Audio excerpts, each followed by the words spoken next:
plenty of going on in this Texas program right now, namely guys who are making decisions on their immediate futures, whether to stick in Austin, whether to go pro, whether to transfer someplace else, as well as guys who are choosing to bring their talents to Austin as well. Let's start here, Eric, because Texas is losing their top 4 wide receivers from this past season. 3 guys who are going pro with JT Sanders, Xavier Worthy, and now A.D. Mitchell, and then Jordan Whittington, who is out of eligibility now and will likely be earning an NFL paycheck for the foreseeable future as well. What are you seeing right now out of Steve Sarkisian and his staff, and I guess the makeup of this roster that has you not as concerned with the future at wide receiver and tight ends for Texas? Well, number one at receiver, I love the addition of Matthew Golden. He's got experience. I think he's an explosive receiver. I think he's right in line with with what Steve Sarkisian's seeking in a wide receiver. He's a deep threat. He can break a tackle. He's a vertical threat for sure. I think he can run the whole route tree. He's explosive. I think if you went back and saw him as a freshman when he had a better quarterback or a better passing game under Clayton Tune, I think you would have expected a lot more out of him this season. The changing quarterback, his numbers weren't quite what you would hope, but he had a good game, 88 yards and 2 touchdowns against Texas. He's an explosive player. He's a kick returner, so he's going to help fill the void left by Keelan Robinson and Xavier Worthy. And then I'm a huge believer in Jonte Cook. Always have been a big believer in Cook since I saw him as a freshman at DeSoto. I think he's going to be 55, 60 catches next year, whether they line him up inside or in the slot. Him and Golden working off each other are going to give defenses a lot to worry about. The big question is, what happens over at boundary receiver? Do they put Golden there, or do they seek out somebody else that they've got an offer out to C.J. Daniels, who visited yesterday from Liberty, wide receiver from Liberty, who was very productive with Caden Salter. We hadn't seen him in a fully weaponized passing attack. So we're talking about a guy that could probably have 75, 80 catches instead of 55 like he had this past season. We'll see if they can get him. I'm pretty optimistic. And then you got Ryan Wingo, who, I think even though he's going to be inexperienced and Sark doesn't like to rotate his receivers a lot, he's got a lot of things that translate to the game immediately. You don't have to question whether or not his size and strength and speed are going to translate. He's day one ready in that regard. Then he just has to get on the same page with the quarterback and understand the playbook and read coverages. But I think he'll be a quick learner in that regard. He's already off to a good start as far as, he was getting a lot of coaching as much as the coaches could before he even got on campus. So I think he'll hit the ground running. But, it's, they're going to have a running attack to make things a lot easier for the passing attack. There's going to be a mutual relationship in that regard. I think the passing attack, third-year Quinn, I think the passing attack is going to be perfectly fine next year. So speaking of Quinn Ewers coming back obviously really negates all the talent being lost at wide receiver. And he's just having to reestablish rapport with his new wide receivers. He has a week to decide what he's going to do. I feel like you guys have felt pretty strongly that Quinn will be returning for next season. Is that still where you are? Opinion? Yeah, that's bled through our coverage since for going back almost 4 or 5 weeks now probably. We expect him to be back, and I think once Malik Murphy left, everybody kind of understood that was at least part of the reason. I expect Quinn to announce that he's back whenever he feels like it. The Mannings understand it already, so we'll see.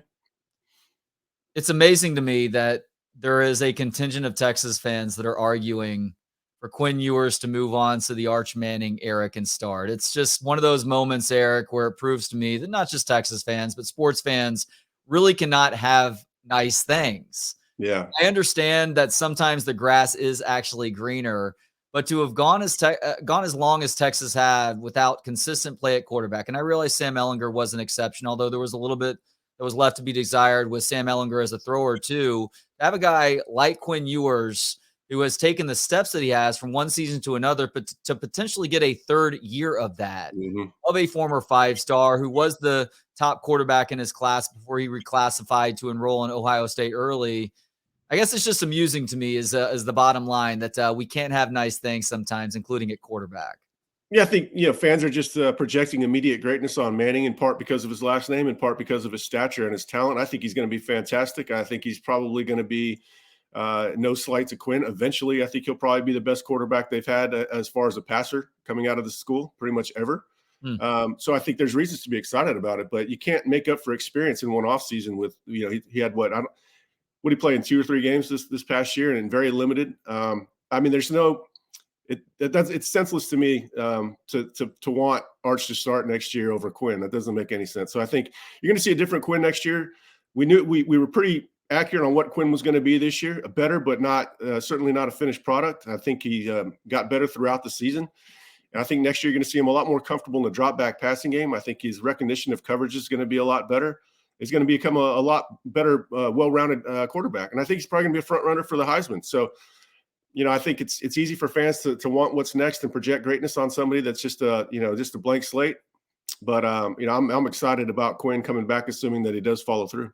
I'm completely confused on guys still having COVID years. I thought this year was the end of it, but apparently it's not. Having said that, though, it's big that Jake Majors will be coming back for one more year. What are your expectations for this offensive line now that Jake Majors will be returning for one more year, considering that they only lose Christian Jones off that right side?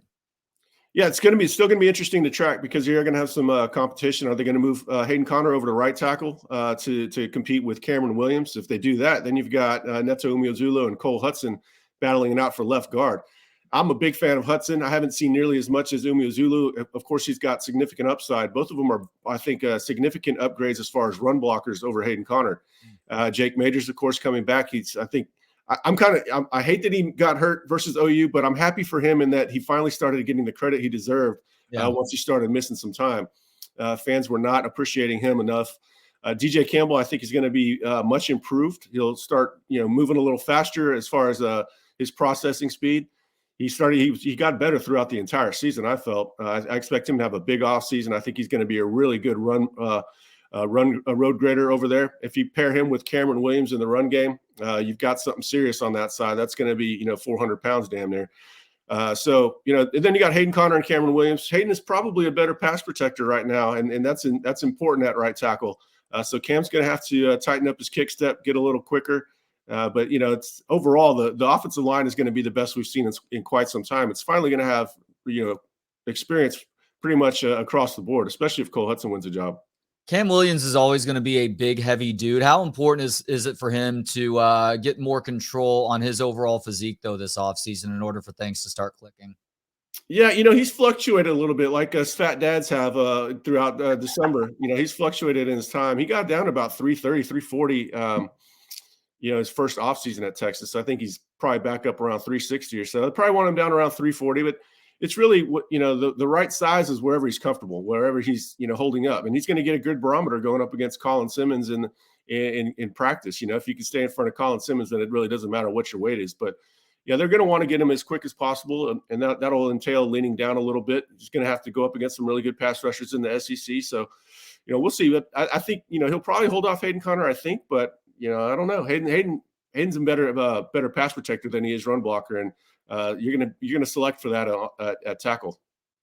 You think running back? Gosh, and I know it's hard to look at this so many months out before the 2024 season gets going, but considering the Thunder and Lightning combo that CJ Baxter and Jaden Blue provided you once Jonathan Brooks went down to an injury, is that your starting and depth chart backfield for Texas in 2024? Those two guys, because there's a lot of talent that's on the roster right now, and some other talented dudes that are coming in with Gibson and Clark too. Yeah, I think it is going to be a timeshare between those two. They play off each other well. I think they're going to want to run maybe outside a little bit more next year, just because Jaden Blue excels in open space. I think they're going to throw the balls to them more. They're going to get more targets in the passing game. Jaden Blue is exceptional at getting open down the sideline, as we've seen. He's got elite speed for running back. And I think CJ Baxter is going to be, a much more assertive, much more confident, much more powerful runner next year. We saw glimpses of it this season, but not quite as much as some had hoped. I think he's going to mature quite a bit as a running back. He's going to get a lot more comfortable within the running schemes. And so those two are going to get the lion's share of the carries. But Savion Red's still there. Trey Wisner's going to get more carries. You got Jarrett Gibson coming in and Christian Clark, both early enrollees. So there's plenty of depth at running back. There's no question about it. On the defensive side of the ball, Eric, it was great to see Barron Sorrell decide to come back for at least one more year. Why was that the smart choice for him? Well, he doesn't quite have the production as far as a pressure player on the edge as you would like to get drafted high, but he can improve that. I think he can improve that, get a little quicker, keep refining his technique. To me, it's every bit as big because he's a great leader in the locker room. He's a great leader in the gym. He's going to be stout versus the run. You're getting ready to go into the SEC. They just lost two big defensive tackles in Byron Murphy and Tavondre Sweat. So that's a huge component of the run defense. To have a softer edge while losing those guys would have been catastrophic. So having him there, maybe Ethan Burke moves over there. Those guys start sharing reps. I think edge has a chance to be a strength next year. Is Duncanville's Colin Simmons going to be a day one starter at the other edge rusher position then? I don't know yet. I think he's got a chance to do it. He's going to be a day one player for sure. It's kind of like how we saw Anthony Hill play immediately. I don't know if he's going to start. That's going to play out throughout the spring. I'm not 100% sure they're moving Burke over to Jack. I suspect it based on some things I've heard. They also brought in Trey Moore over there from UTSA. He might play Sam in the base defense. There's a lot of different things they can do. They got some young guys they really like that need big off seasons just to get bigger, faster, stronger. But again, they've got a lot of guys they can rotate. They're a long ways away from 2021 when they got in and had to get whoever they could out of the portal. I didn't realize Sorrell was looked at as a leader on the defensive side of the ball. Offensively, who are the leaders going to be for this team next year? I know you guys just put up a piece about that in the last couple of days. Yeah, I mean, we've been high on Sorrell since the day he got there because of those leadership intangibles. Nobody works harder than him, and that's a good sign that he's going to maximize. Jake Majors is a respected leader for sure. Kelvin Banks is respected. Kelvin's not the most vocal guy, but everybody wants to do right by Kelvin. And I think Quinn Ewers, at least within his personality type, he's not the most outgoing guy. He's a respected leader as well. A lot of the leadership in the coming years is going to come from the 2023 players. That class is loaded with leadership ability. Malik Muhammad, Anthony Hill, Arch Manning. It's one after another. All those guys were successful in high school. All those guys helped lead their teams to national championship or state championships, with the exception of Arch. There's just a lot of leadership in the lower ranks. But the good thing about the culture is they're keeping it moving. They're not having to start it from ground zero. So the culture is largely in place. That it's a lot easier to keep it moving rather than getting something going. So culture's in a good spot. But there's not that de facto Jordan Whittington, Rashawn Johnson type leader. At least yet. Now, if Jahdae Barron comes back, which, some are still holding out hope for, I haven't entirely ruled that one out. He might become the voice of the defensive side of the ball, but, that remains to be seen. It would be so interesting if Jahdae Barron would come back, because he seemed like maybe as big of a foregone conclusion on the defensive side of the ball as Xavier Worthy was throughout the course of this season. But he had some weird games at the end of the year. Maybe he was a little bit dinged up. Maybe he was playing out of position. What would be his rationale for coming back? It does seem like he is a guy who is ready to get that NFL paycheck. He's been that way.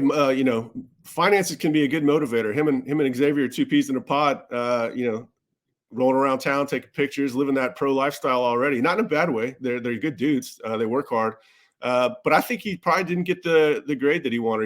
He's not hearing the sort of talking from scouts, and he's not getting the feedback that he would feel confident about leaving right now. And maybe he came back. If he came back, he played a little bit more corner. It could improve his value. They never really moved him to nickel because he couldn't play corner. That happens with a lot of players, but that wasn't the reason for him. They moved him to nickel because they wanted a corner there. So if the knock on him is maybe he doesn't have corner ability, maybe he asks for more time at corner, and that would kill two birds with one stone. You can give more depth at corner. There's not they just lost Ryan Watts. They're still pretty young there with some of the freshmen coming in. And then you can also get Jalen Gilbo on the field a little bit more too, which would keep him happy. You've got to get these snaps allocated to everybody. Otherwise, guys are going to get antsy and hit the portal. I feel like Barron kicking to the outside becomes Muhammad and Barron as the corners, with Brooks maybe providing depth on one side. Is that how you see things too? Well, I don't want to get everybody's hopes up with Barron, all this Barron talk about him coming back, because we don't know it. But Barron could play either corner spot. Malik Muhammad could play either corner spot. And I think Terrence Brooks probably profiles better to the boundary despite him playing to the field. I don't know that for 100%. And I need to do some more investigation on why they play him there. But I'm not as down on Terrence Brooks as some other people. I think, he did struggle in a couple games this year. They just happened to be two high profile games, but overall, I think Terrence Brooks is going to be a really good player. I don't know. I think Barron's ultimate position in the NFL probably is nickel. But if he played corner a little bit more and Lockta had some good game tape going against some lead wide receivers, I think it would probably help his draft cause. But we'll see. I mean, by the time we're off the air, maybe he's already gone pro. We don't know, but we do know that he's going over all his options with his inner circle. And the fact that he's not in there yet, that gives us that, coupled with our information, there's a real chance he comes back. We're just not sure if it's going to happen. I know you guys reported after the game last Monday that Ryan Watts was a possibility to return to Texas, but he needed to show a willingness to consider some reps at safety in the offseason. Clearly, if that was proposed to him, he was not accepting of that because not only is he not coming back to Texas, he's going to try and go pro, which Mhm. is maybe a little bit surprising. Does that surprise you at all? And what is that willingness to play safety? Because if he's going to stick in the NFL, it does feel like that move is inevitable. Yeah, it does surprise. It does surprise me to some degree because if I were him, I would want some familiarity playing safety. It's a Yeah. whole different position than corner. It looks the same at times, but there's a lot more going on for a safety than there is for a corner. So it did surprise me. I think he was somewhat open to it based on what I was hearing. He was at least thinking it over. But for him to go pro, it's he's always, since I've known him since he was a junior in high school. That guy's always wanted to play corner. I thought maybe reality might set in a little bit. I don't want to knock him if he wants to go try playing corner in the NFL. I hope it works out for him for sure. He was a great Longhorn. I just think that lack of makeup speed is probably going to hurt him in the NFL, especially because a lot of those wide receivers are. He's not going to be the biggest DB on the field anymore. He's not going to be the biggest skill player on the field anymore. He's going to have wide receivers that are bigger than him, that move better than him, and so it's going to be interesting. But I hope it works out for him. He was a good Longhorn, played very physical football for Texas, and he helped lead the charge back to prominence for UT. Safety is the position that I pay closest attention to on defense, Eric. So you can imagine how I was pulling my hair out this year at times. Safety left a lot to be desired. Happy that Derek Williams is obviously going to be back next year. He was one of the brightest and most consistent performers this year. Michael Taft, too. I know he's a little bit limited physically, but there is something to be said for a guy who is always around the football. But based on player movement, guys like Jaron Thompson entering the portal, some other backup safeties as well who we're never going to see the field. I don't know what Keaton Crawford's official outcome is just yet, but it looks like he's not going to be a part of the roster. But some of the guys coming in, including Makuba from Clemson, are you feeling better at safety right now versus what we saw throughout the course of 2023? I mean, I feel better about the talent level.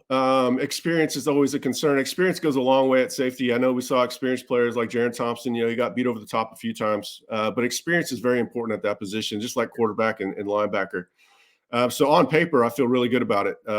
Just the overall, the talent increase is pretty clear. I'm going to write up an article on that. They've lost 7 DBs, whether to the NFL or to the portal. I think it's 7. It would be 8 with Jahdae Barron. It's either 7 or 8 overall, all said and told, with depending on what Barron does.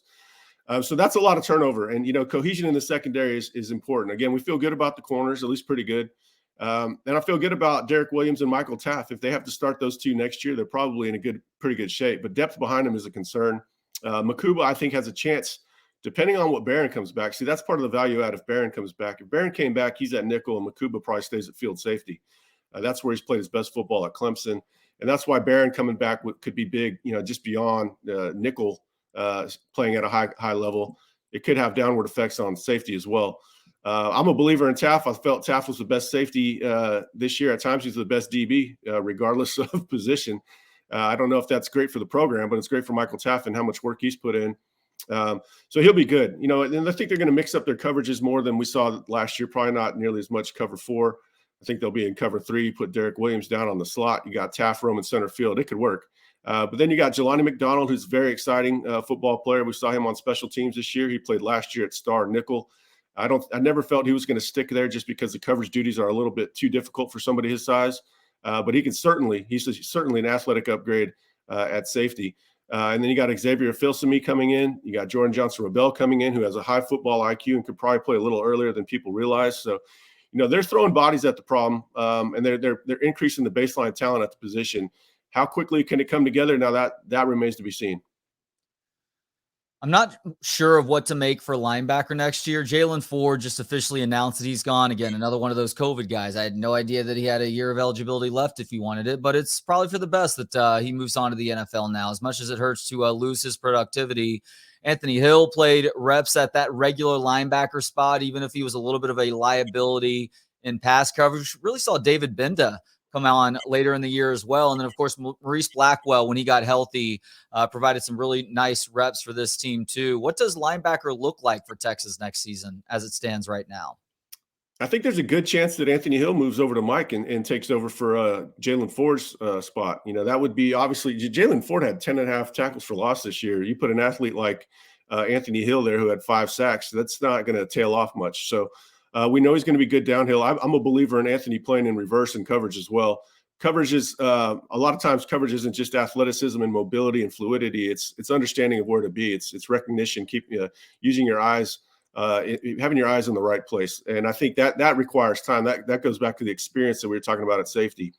So if he goes there, then that gets pretty cleared up. You could have Leonga Lafau behind him at Mike, who's terrific in coverage. And then at will, you would keep Maurice Blackwell, David Benda, and with the younger guys competing like Darian Gillette. Samaje Burrell could probably play either of the linebacker spots. They've got a lot of bodies. They got a brand new linebacker coach. So in some ways, that's good. I love what Jeff Choate has done, but now a new set of eyes will probably have them fixing things, that maybe Choate got them to where they needed to be in some regards, but a new set of eyes can always help you see things that you didn't see prior. So I think there's plenty of talent to work with. I'm not too worried about linebacker next year. I think Anthony Hill is going to be a early round draft pick. In the days of yore when linebackers were better prioritized by the NFL, he'd be a first round draft pick.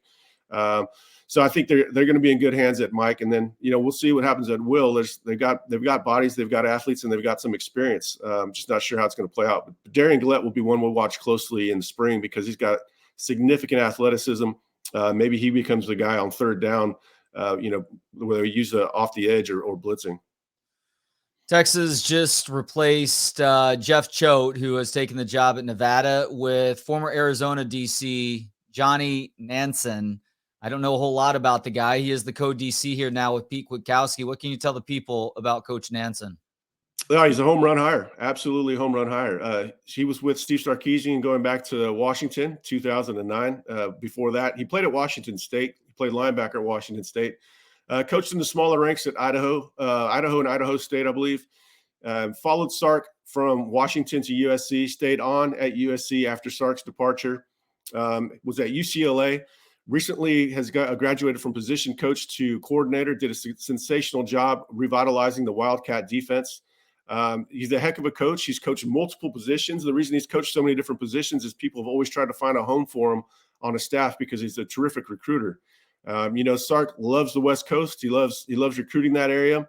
Right now, USC's down a bit. There's players to be had in ways that isn't always the case out there.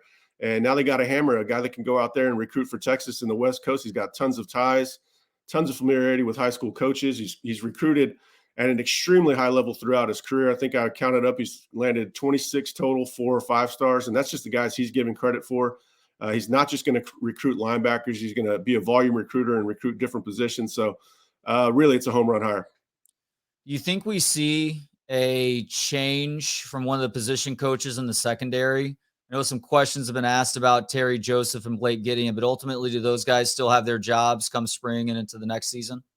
Yeah, I haven't heard any talk about them departing or leaving. You never know what can happen if the next coaching domino could shake something loose. Maybe they would leave for that. I don't think their jobs are in jeopardy. If you look at the talent across the board at every position, they've got a lot more experience and or talent than what Blake Gideon was working with. Derek Williams was a 5-star but had no experience. They're not losing NFL guys at safety. So Blake Gideon hasn't had the same benefit that Bo Davis had. Bo Davis inherited a hell of a room. They just needed time to be coached up. A lot of these other coaches have better rooms to work with. Terry Joseph had a true freshman and Ryan Watts, who was injured for much of the year. And when he wasn't injured, he did suffer getting beat deep a little bit. And then Terrence Brooks is still pretty young. And he's going to have a young room again next year, but at least they'll have talent. So I don't know. Fans are always looking for a scapegoat. Whatever it's the perceived reason they lost, that's the next guy that needs to be fired. I think that Sark is going to stick by his guys and realize what I just said. Those guys are getting the talent in place. Now they just need to get some experience.